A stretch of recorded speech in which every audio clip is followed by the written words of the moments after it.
She said at brunch, "I'm calling off the wedding. I don't love you anymore." In front of her friends. I said, "Thank you for your honesty." Then I stood up, took the ring back, and announced I'd be hosting a dodged-a-bullet party instead. Her friends stopped laughing when I added, "I, 31 male, just experienced the most bizarre Sunday brunch of my life. My fiancé, 29, and I were supposed to get married in 6 weeks. Together for 4 years, engaged for 8 months. Everything seemed fine, or so I thought. This morning, she suggested brunch with her 3 closest friends. Said it would be fun, relaxed, nothing special. I agreed. We're at the restaurant, mimosas flowing, everyone laughing. Mid-conversation about bridesmaid dresses, she suddenly goes quiet, like, dead silent. Her friends notice. "You okay?" one of them asks. My fiancé takes a deep breath, looks at me. I need to say something. I'm thinking maybe she's pregnant or wants to change the venue. Nope. I can't do this anymore. I'm calling off the wedding. I don't love you anymore. Just like that. In front of her 3 friends. At brunch, with the waiter literally bringing my eggs Benedict. Her friends gasped. One covered her mouth. Another said, "Oh my God, are you serious?" I sat there for maybe 10 seconds, processing. Then I felt calm, weirdly calm. "Thank you for your honesty," I said.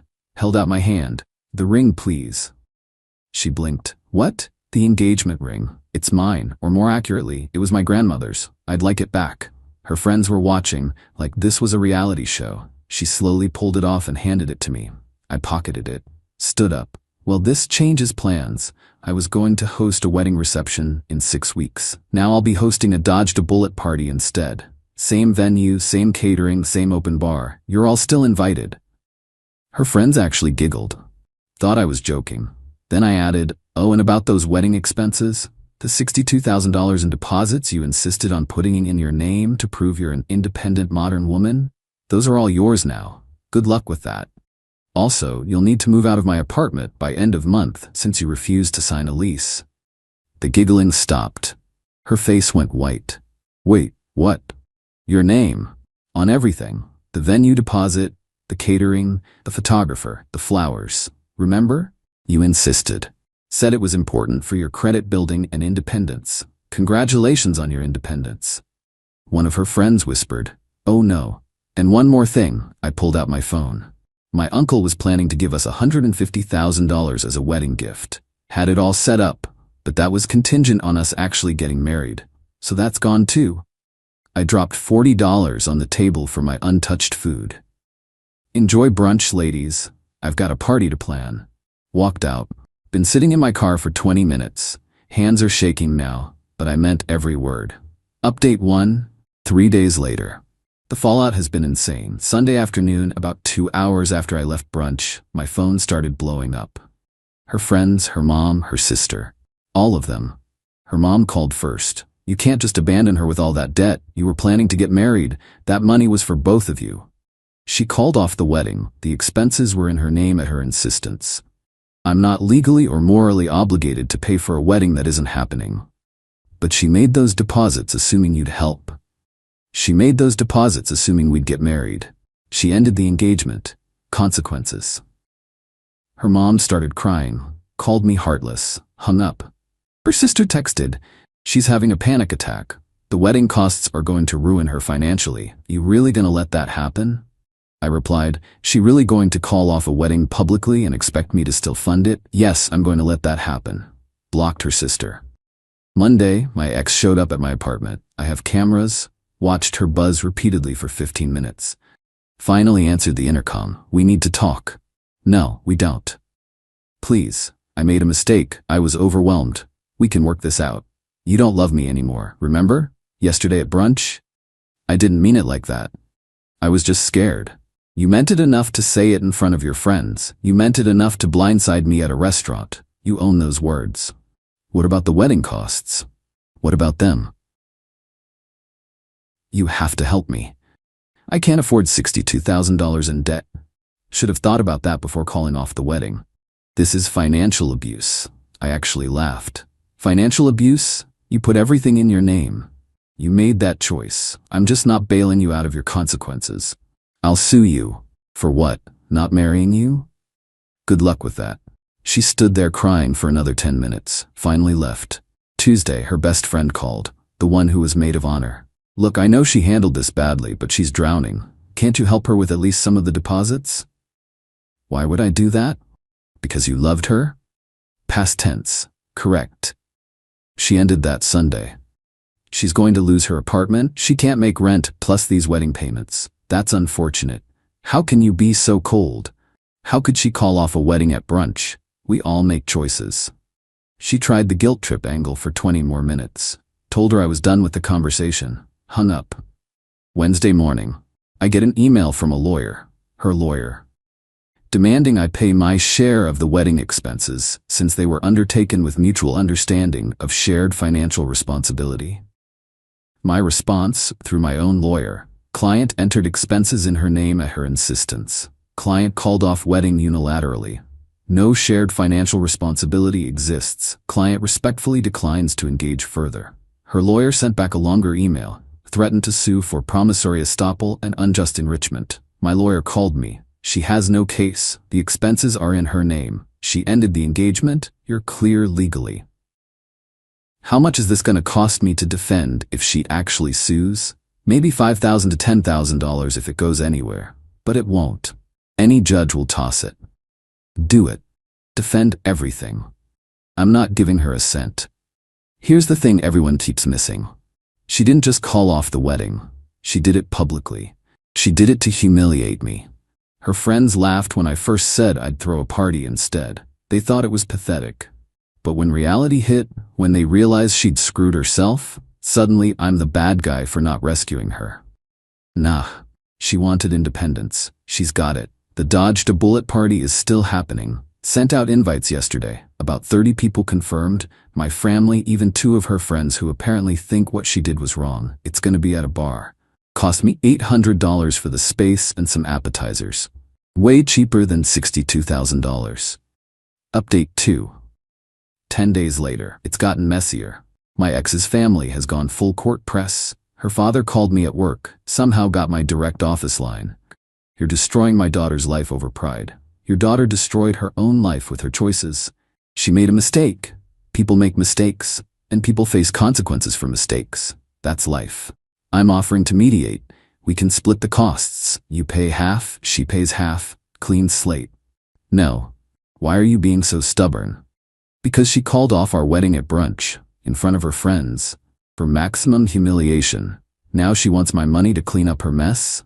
That's not stubbornness. That's self-respect. We can't afford to help her with all of it. We've got our own bills. Then she'll need to figure it out herself, like an independent modern woman. He tried threatening me. Said he knows people. Said I'd regret this. I reminded him I record all my calls in a one-party consent state and hung up. Friday, I found out through a mutual friend what actually happened. Why she called it off. She'd been seeing someone else. Not physically, apparently, but emotionally. Some guy from her gym. They'd been talking for 3 months. She thought she was in love with him. Decided to call off our wedding to pursue her happiness. The gym guy found out about the $62,000 in wedding debt and the breakup drama. Ghosted her immediately. So now she's alone, broke, and desperate. Her sister showed up at my apartment building Monday evening, waited in the lobby until I came home from work. We need to talk. No, we don't. Please, 5 minutes. Against my better judgment, I agreed. We sat in the lobby. She's falling apart, lost 12 pounds, can't sleep. The debt collectors are already calling. That's unfortunate. She knows she screwed up. She knows she hurt you. But this punishment doesn't fit the crime. What punishment? I'm not doing anything to her. I'm just not rescuing her from her own decisions. You could help. You have the money. I do have money. Money I'm keeping because I didn't call off my own wedding and stick myself with unpayable debt. She thought you'd always be there for her.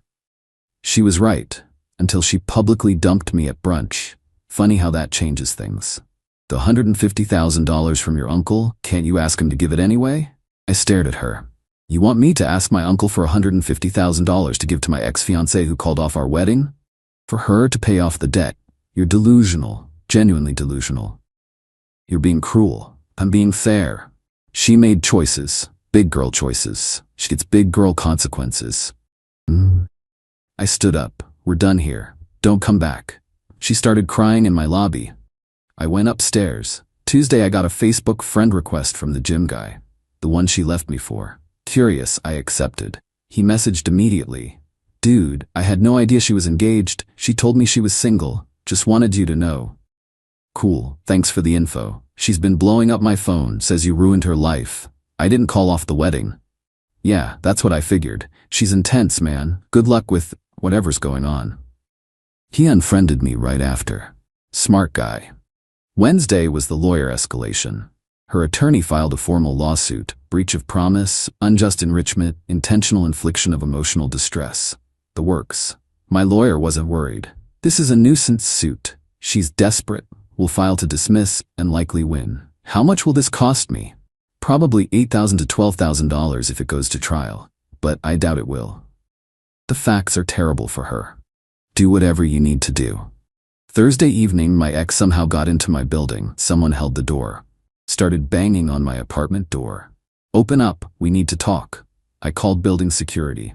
They escorted her out. She screamed the whole way about how I was destroying her life and she had rights. Building manager called me after. Sir, we've documented this. She's now banned from the property. She tries this again, we're calling the police. Thank you. Also, I gotta ask, what did you do to her? Didn't marry her, he laughed. Fair enough. Friday was the party planning. Confirmed final head count, 32 people. Got the banner printed, dodged a bullet, a celebration. My mom asked if I was sure about this. If it wasn't too harsh. Mom, she called off our wedding at brunch, with her friends there. They laughed when I said I'd throw a party instead. Now I'm throwing the party. That's not harsh. That's follow-through. But all this fighting over the money, she put the expenses in her name. She called off the wedding. She's dealing with the consequences of her choices. I'm not being cruel. I'm just not being a doormat. Mom sighed. Your father thinks you're handling this well. Thanks. The party's tomorrow. Should be interesting. Final update, 2 weeks later. The party happened. It was perfect. 32 people showed up. Friends, family, co-workers, even a couple of my ex's friends who'd reached out privately to apologize for not seeing how badly she'd handled things. The banner was a hit. Got photos with everyone in front of it. Open bar, good food, lots of laughs. My best friend gave a toast to our friend who dodged not just a bullet, but a whole firing squad. And to him having the spine to not pay $62,000 for the privilege of being dumped at brunch. Everyone cheered. Posted some photos on social media. Didn't tag my ex, didn't mention her specifically. Just celebration photos. She saw them. I know because her mom called me the next day, furious. How dare you mock my daughter publicly? I threw a party with my friends, didn't mention her once. That banner, those posts, you're humiliating her. She humiliated herself. I'm just living my life. She's talking about bankruptcy. Do you understand that? Yes, that's what happens when you take on $62,000 in debt you can't afford, and then lose the person who was going to help you pay for it. You could stop all this, just help her with some of the money. Why? Because she didn't just break up with me. She did it at brunch, in front of her friends, designed for maximum humiliation. Because she put everything in her name, specifically to prove her independence. Because she's been trying to sue me, harass me, and make me the villain. Because I don't reward people who treat me like garbage. Pick a reason. She hung up crying. The lawsuit got dismissed last week. Judge took one look at the facts, heard that she initiated the breakup and that all contracts were in her name, and tossed it. Told her lawyer to advise his client to stop wasting the court's time. Cost me $9,200 in legal fees, worth every penny. My ex tried one more approach. Showed up at my parents' house. My dad answered the door. According to Dad, she came in crying, begging me to talk sense into you. Said she was going to lose everything. Asked if we could give her the money since we're basically family. What'd you say? I said you called off the wedding. You're not family, and my son doesn't owe you anything. Then I closed the door. Thanks, Dad. Son, I'm proud of how you've handled this. A lot of men would have caved from the pressure. You stood your ground. That meant a lot. Current status, my ex moved back in with her parents. Had to break her apartment lease, more fees, working 2 jobs trying to pay down the wedding debt. Her credit is destroyed. She's filed for debt consolidation, but it's not looking good. Do I feel bad? Not really. She made every single one of these choices. She chose to put the expenses in her name. She chose to call off the wedding publicly. She chose to try to bully me into paying anyway. She chose to sue me frivolously. I just chose not to save her from herself. Me? I'm doing great. Got the grandmother's ring back, having it appraised and potentially selling it. Don't need the memories. Apartment is peaceful without her. Started dating again casually. Work's going well. Financially, I'm out about $10,000 total. Lawyer fees, the party, missed costs. She's out $62,000 plus legal fees, plus moving costs, plus destroyed credit. The math works for me. Someone asked me last week if I'd ever consider helping her now that everything's settled. If seeing her struggle makes me want to step in. No, not even a little. Because this isn't about the money. It's about respect. She disrespected me in the worst possible way, then expected me to fund her consequences. That's not how life works. She wanted to call off the wedding? Fine, her right. She wanted to do it publicly at brunch? Weird choice, but okay. She wanted to stick all the financial responsibility on herself to prove her independence? Bold strategy. But she doesn't get to do all that and get my money. Pick one. She picked independence. She got it. She got it. Lesson learned. When someone shows you who they are, believe them. And when they try to make their problem your problem, sometimes the kindest thing you can do is let them solve it themselves. The dodged a bullet party was a success. Best money I've spent in years. Life's good, moving forward, no regrets.